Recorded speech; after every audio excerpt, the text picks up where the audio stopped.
Nakita nyo mga panyaga, Ohayo gozaimasu.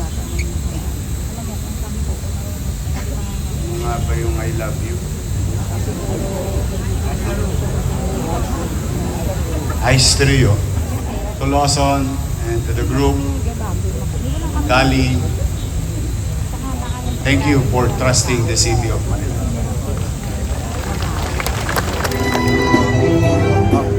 I'll see you upstairs. Good morning. Thank you. Halika rin. Maraming salamat, Director Levy Pacundo. Palakpakan natin at 10 ng kanyang mga kasama sa Bureau of Permits, sa ating minamahal na Vice Mayor, Vice Mayor Chi, at mga konsihal, mga department head, mga kapwa ko lingkod bayan sa pamahalang lungsod ng Maynila. Nakalimutan ni kwento ni Levy. There was an incident about 2 weeks ago before the typhoon. There is this taxpayer, nagbayad siya sa national government at nagbayad din siya sa local government. And this owner, nakita niya bakit hindi pareho yung kwentada. And you know what he did? He sent these people back to the city government only to pay the real amount, which is amounting to more than 500,000 pesos to correct the payment. Now, why am I telling you this and why Levy is telling you this? In fact, ang alam ko lang, 1,164. That was last Monday. Ngayon, 1,500 plus new businesses. And some of it, so you know, is been pending for almost 1 year. They wanted to pay, they wanted to open business, but due to some bureaucracy, red tape, or some discretionary abuse of authority done by individual. These people existed in our city doing business without permits. But they wanted to. Gusto nilang magbayad. Kaya lang yung zoning na yan, nukno ko nang hindi ko maintindihan. May pa sa inuyat. Sa totoo lang. When I see documents, I really wanted to, you know, try to, and I hope Director Mark and his new team will continue to participate by encouraging ease of doing business and ease of doing business in the city of Manila. Next will be the assessment. You will go an end-to-end journey. And I hope you cooperate. We know it already that some of those individuals in assessment did. And I don't have time to go after you. I'm going to give you the benefit of the doubt that you're going to do the right thing for the sake of our employees, our city, and especially the people of Manila. Ang buhay natin nakasalalay sa assessment, sa business permit. Sila ang pinakamalaking dalawang ahensya na nagbibigay sa atin ng panggastos para sa serbisyo. Kapag binaliwala natin yan at inayanan na naman natin ang isang abogado na gustong hawakan ang lahat ng departamento at pakialaman, malamang sa hindi, magkakaleche-leche na naman tayo. And I hope, mga kapwa ko empleyado, for God's sake, once and for all, let's just do what we need to do. Tulong-tulong na tayo. Hindi naman kami in our own little way magpapabaya. We make sure what is due to you will be given to you. But the people of Manila deserves better things from its government. Kaya sa inyong lahat dito, nakita nyo mga panyaga, Ohayo gozaimasu. Mga ba yung I love you? Aistrio. Kombawa. Hindi, gabi yun eh. Mali itong translator. Bago na ba? But, you know, to Lawson and to the group, Dali,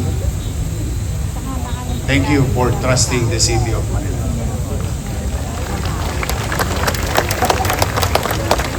Basa sana kayo ng ulan. Dumami pa kayo. Pag tayo'y nakitaan, ulitin ko po ito mga kapwa ko, empleyado. Kapag tayo'y nakitaan ng certainty, business will come. If we are always certain in our rules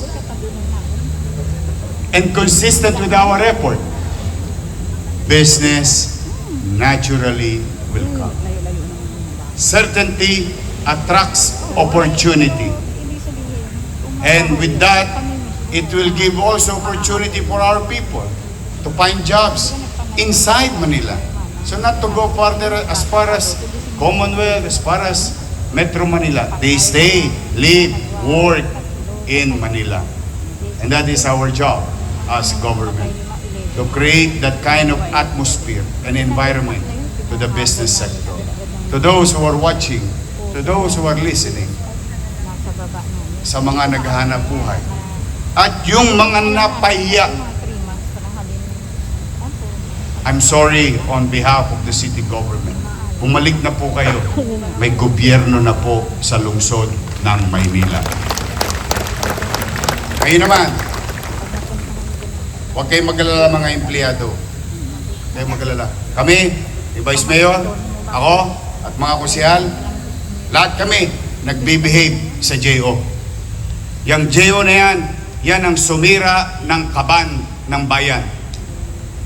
Kaya, I'm telling you straight, in front of the Vice Mayor and the members of the City Council, no more abuses sa part ng mga elected official abusing job orders just to create political alliances at the expense of the city government and your salary. Alam nyo ba, araw-araw na lang, umaakyat yung dalawang barangay tanod sa ilalim ng baba ko. Kakatingin ng kakatingin kung paano tayo magpapasahod, kung paano tayo magbibigay ng benepisyo, na tamang benepisyo lamang sa ating mga empleyado. Pero those are the things of the past. Kaya do sa mga department head na baka na-excite kayo, nakatikim kayo ng matamis at sobrang tamis, sana hindi kayo nagka-diabetes sa mga nakaraang panahon. Gone are the days. We only hire that is needed. Unnecessary JO will not be tolerated. In fact, gusto ko i-share sa inyo, mga kapwa ko empleyado, dahil bagamat hindi kayo kasama sa aming meeting every Monday. I always tell them, pag ako may nalamang isang empleyado, GNO, pero unnecessary, yung department head mismo ang tatanggalin ko. Yan ang proteksyon nyo sa akin, mga empleyado ng lungsod ng Maynila. No more abuses. No more luxury. Unnecessary expenditures.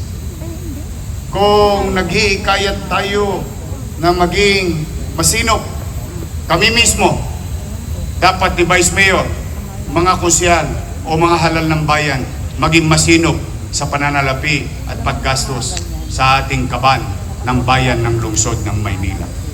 Kaya sa inyo naman, mga naparito at umatin ng ating regular flag ceremony, inikayat ko kayo, tulungan ninyo ako. Nakita nyo yung mga ambulansya dyan sa Wakali, matagal nang nakatambay yan. Walang gustong gumamit. Nandiyan dyan, nangabulok. Nung binisita ko ng 1 linggo, tingnan ninyo, magagamit na ulit. May darating pa sa atin, hihingi pa tayo, mamamalimos pa ako. So be it, para sa kabubuti ninyo. Ako naman, mga kasamahan ko empleyado, kulang, loobin nawa ng Diyos. Bigyan ako ng lakas ng pangangatawan. Ubusin ko ang 24 oras. Mapabuti lang ang pagpapatakbo ng tahanang yan at ng buong lungsod ng Maynila. I want you to create extra mile. I want you to create extra step. Let's get back or take back our dignity in working in city government. There is dignity in us. Tinakpan lang yan ng mantika sa labi, ng mga matatamis na candy na para bang ipinamimigay sa atin, o ginawa tayong rabbit at kinakarot stick tayo ng mga politiko. Huwag na. Maging masayahin na lang tayo, ipagpasalamat natin sa Diyos, meron tayong trabaho, nakasusweldo tayo, maayos ang buhay natin. Marami tayong bagay na dapat i-appreciate sa buhay. Yes, you want iPhone, maybe all other luxuries in life. Yes, why not? Kung kaya natin. Kung hindi naman, ipag-ibang araw nyo na lang yan. Ngayon, magsinop rin kayo sa inyong sarili. Hindi araw-araw, Pasko. Pero, ano pa man, hirap na dinararas natin on our fiscal situation. Pumanatag kayo, laging may sweldo.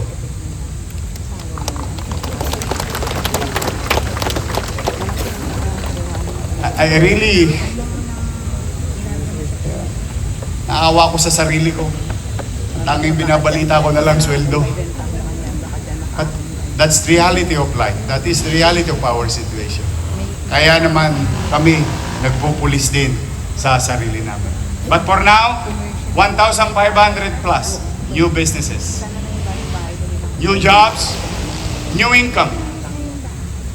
And today, after the rainy day, nakita ninyo, sumikat muli ang araw sa Maynila. Kaya ako'y naniniwala, with your help, to each and every one of you, and those in our district, doing the same thing, what we're doing today. Magsama-sama tayo. Tulong-tulong tayo. Marami nang tumutulong sa atin ulit. Napansin nyo ba, ang dami na naman natin donation? People are coming in, going back to the city of Manila. Tulungan natin na mailagay ulit sa ayos ang ating pamahalaan. Let's prove to them, again and again, where Manila goes, the country follows. As like, katulad ng lagi nating kinakanta sa awit ng Bandila. Maynila, Maynila, dalhin mo ang bandila. Magandang araw.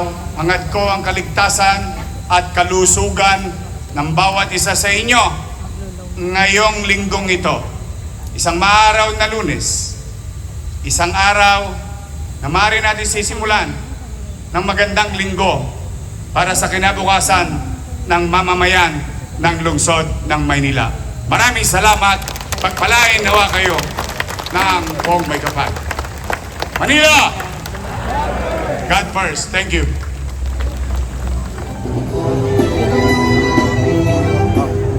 see you upstairs. Okay. Good morning. Good morning. I'll see you upstairs.